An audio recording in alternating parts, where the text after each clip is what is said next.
Good morning, everybody. It's 5 on Fridays.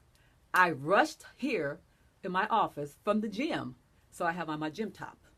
Here we go. Now, usually I have some trivia for to begin this 5 on Fridays, and that's because I just like to talk a little bit to bring people on, to give people time to hop on because I'm learning about that. And the good thing about me is I love to learn about this Facebook stuff. I tell you what, a year ago or throughout the year, I was going, oh, I just don't like Facebook. I don't want to be on Facebook, da da da, Facebook.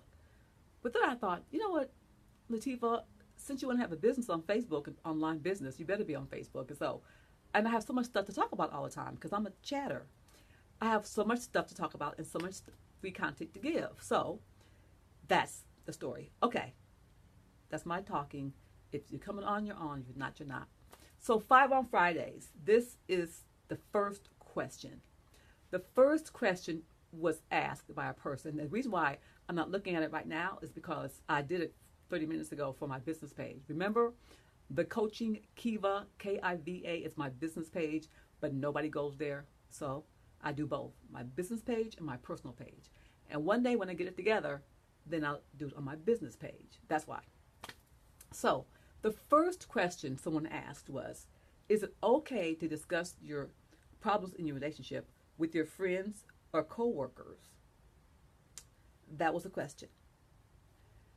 So I'm saying no. We all have a really, really good friend we can talk to. And that's that one friend that we have. And that's a good thing. It's okay. We need that. But if the problem gets really bad with your person, then you want to go to a therapist or a coach or a couples counselor to help you guys work it out. And that can help save your relationship. And sometimes talking about it, even to that one good friend, can sabotage the relationship. But that depends on you. But the thing about, can I discuss it with my friends, plural? No. My coworkers, absolutely not. When you talk about problems at work, that's unprofessional. And it's probably against the policy, the rule and the policy. I don't know because I work for myself, but it's probably something like that. So at work, I tell people this: get you a little box. I call it the box of business. Get you a box of business, which means your personal business, your sad stories, your negative attitude, your gossipy, if you have those things, all your stuff, and put that in your box of business right there. When you walk into the front door of your company, drop all your stuff in that box of business. And if you want that, if it's so important to you, negativity, sad stories, grumpiness, then on the way out of the office, you can pick it up and carry it with you and make it bigger if you want. But if I were you, I'd put all my junk in that box of business and I'd do some kind of ritual and I'd get rid of it. Don't take it to work. It doesn't belong there. And talking to your friends about that is not really good because the person that you are with, that you sleep with, that you say you love, is not the person you want to talk about behind their backs. Just think about that. So if you want to discuss your relationship, go get a coach or a therapist. And I say coach because a coach, we can tell you how to, well, I know I can tell you what to do to fix it. That's why. So you can go and get professional help. Don't talk to your friends about it. Because, and here's another reason why too, because your friends really love you and they really care about you. And when you complain about your partner or have some big story about what's going on, then they start to judge your partner and they don't want to see you with that person because they want you to be okay. And you're just angry. And now when you and your partner make up, because 9 times out of 10 you will make up, your friends don't like him or her anymore. And that's not fair to your partner. So be fair to your partner and don't do that because you love them. So that's the first question. I may have answered it too long, but hope it helped you. Okay, so the other question is, okay, when is the best time to tell a friend that they drink too much? Now, the story behind that was a woman was out with her girlfriend, and the girlfriend drank too much, so much so she was dancing on the bar and was going to go home with the big guy that she just met, didn't even know, and almost got her friend in a fight because her friend wouldn't let her go home with that guy because, of course, that wouldn't be safe. So The best time to tell your friend that you think by their behavior that they drink too much when they're out is to wait. Don't tell them that night because they're drunk. They can't understand or hear you and they don't want to. They want to have fun. They're in a whole different place. When the next couple of days you see your friend, then you can talk to your friend from a very loving spot, a very loving place, and say, look, and explain what happened and your concern for them and how their behavior was and how it's scary and what the consequences can be to that person, to you or others, and that they're responsible for their behavior and can they please do something about that because it worries you. That's the best way to do that. But you want to talk to to your friend that does indulge too much when they are sober, not under the influence of anything. And if they cannot hear you, at least you've said what you said, but don't say it in a judgmental fashion. Do not judge because we all are human beings and we all have something and we all need each other. So don't judge. But if you can't get across to them, believe me, they heard you. And they also know that they drank too much or they drink too much. We always know what we do. So they know that. And then what you do going forward, you don't go out with them anymore. If you go out with them again and the same behavior transpires, you won't go out with them again. Just don't. That makes you responsible for you, and you can't see the havoc that's going to wreak if your friend keeps doing that. So that's number 2. Number 3, and my questions are over here because I wrote them on a big piece of white paper on those, like a whiteboard with those papers, and it's over there. So the next question is,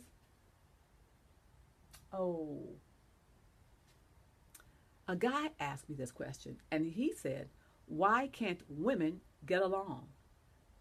Now, I'm a woman, and I get along with women.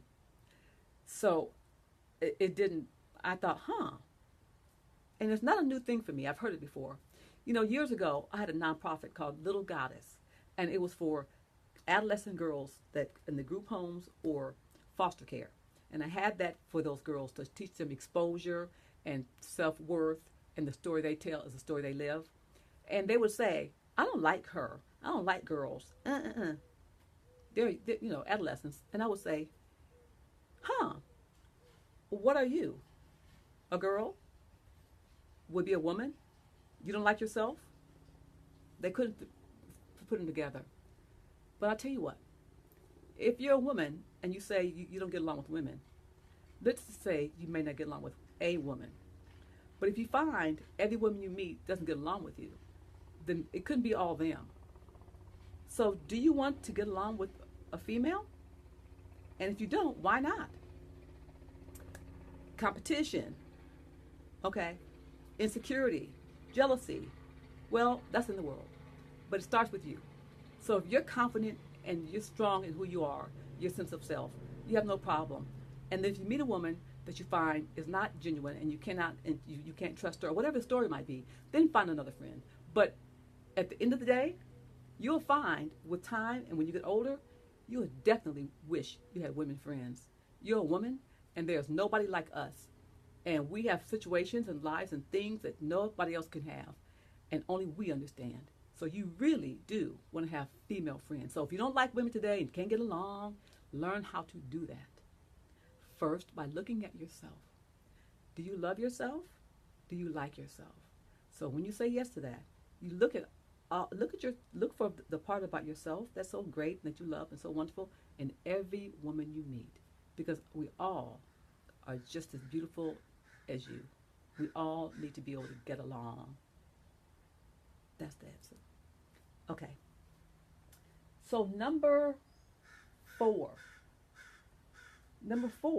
is, someone asked, what are the top 3 characteristics I should look for in a mate? And I thought that's interesting because you're asking me what I would look for in a mate, because I don't know what you should look for. But I would say this. The top 3 characteristics would be honesty, like this is on one finger. This says 1, but it's going to be 3 or 4 things. Honesty, integrity, that. Honesty and integrity.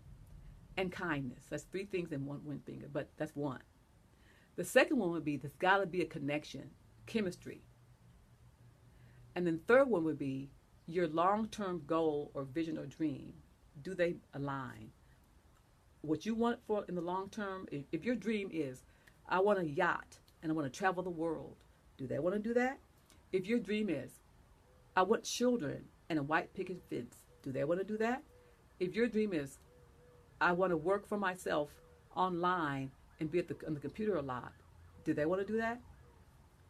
Look to see what if your long-term goals align, because that's really important. So I will say look for long-term goals and the integrity piece, and I forgot what I said.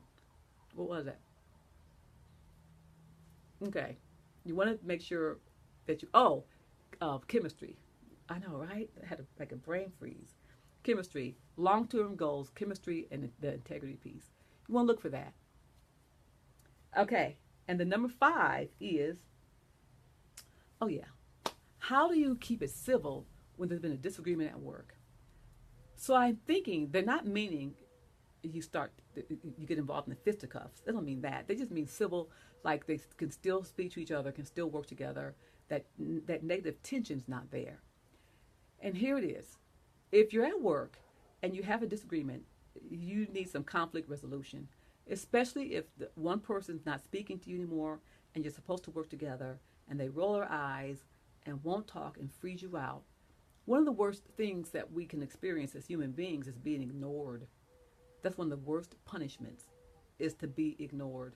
And if you're at work and someone's ignoring you and you've got to work together, or they're making you feel uncomfortable because of things they're saying or starting around the office, whatever can happen. If it gets out of hand like that, you need conflict resolution, and you want to go first to the person that's creating the problem and see if you can talk to him or her.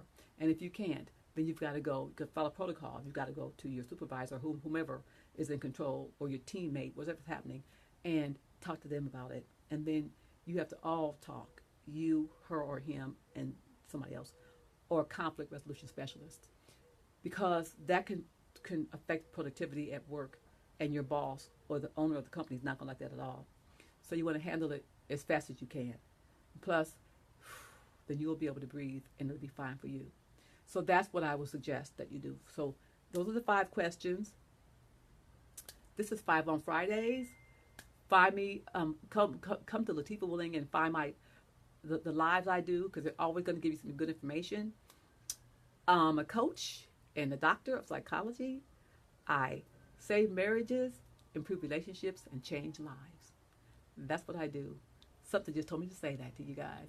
And I'll see you soon. The next 5 on Fridays, but also, tomorrow I'll do a live. I do it almost every day now, I decided. Okay, have a great weekend and talk to you soon. Bye-bye.